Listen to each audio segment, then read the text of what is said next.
Welcome back to Noah's Kitchen Vlog.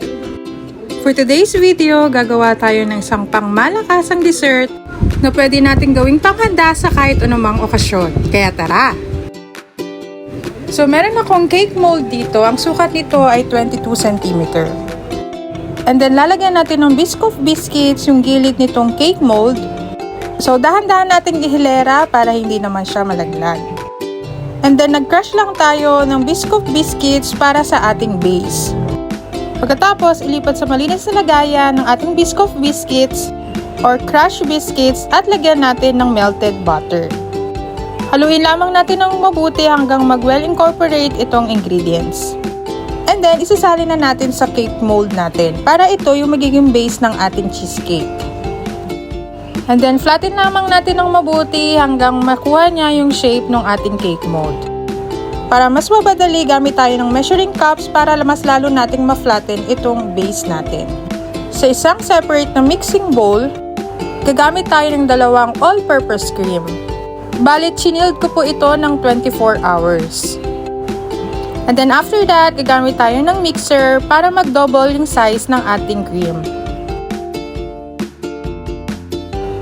Pag nag-double size na, iset aside. So gagamit tayo ng another mixing bowl. And then gagamit tayo ng dalawang softened cream cheese. Mas maganda kung malambot na yung cream cheese natin para mas mabilis itong mahalo. After that, gagamit ulit tayo ng hand mixer. Kung wala kayong hand mixer, pwede naman po yung whisk lang. Pero ayun nga, nakakangawit lang siyang gamitin. Daglagay ako ng 1 tablespoon ng vanilla extract and 1 cup powdered sugar.